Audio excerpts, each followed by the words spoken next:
నేను Vijay Kumar DSP ACB Karimnagar. ఈరోజు మన జగిత్యాల జిల్లాలో భానువతు బద్రు నాయక్ ఆర్టీఓ ఆఫీసర్ గారు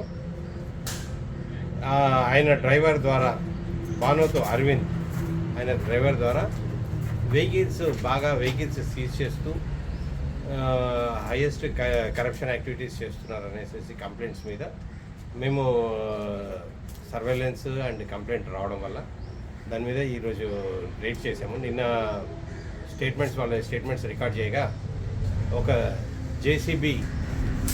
జేసీబీని ఆపుకొని దాన్ని ఇల్లీగల్ డీటైన్ చేసుకొని దాని మీద ఎటువంటి ఫైన్స్ వేయకుండా, యాక్చువల్గా జేసీబీ పేపర్స్ కూడా అన్నీ ఉన్నాయి, దాంట్లో పొల్యూషను అండ్ ఇన్సూరెన్స్ పేపర్స్ 2 మాత్రమే లేవు. వాటి కోసము సరే ఛాలెంజ్ చేస్తే చేయాలి, కానీ దానికోసం 40,000 డిమాండ్ చేయడం జరిగింది. ఆ 40,000 నుంచి వాళ్ళు రిక్వెస్ట్ చేయడం నుంచి 35,000కి సెటిల్ అయింది.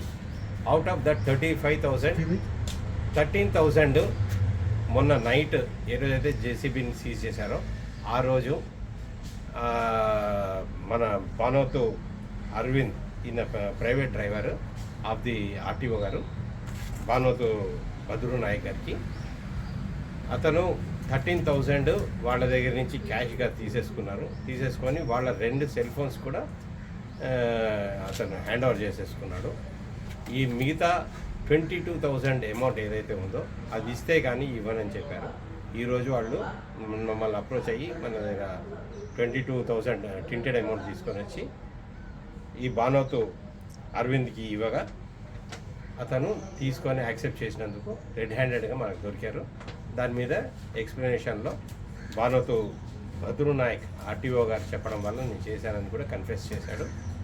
ఈ వెహికల్ని రిలీజ్ చేయడం కోసము ఆయన సెల్ ఫోన్స్, ఆ వెహికల్ అన్నీ మేము వాళ్ళకి ఇప్పించి కేసు చేసి ఈరోజు రిమాండ్ చేస్తాం వాళ్ళని.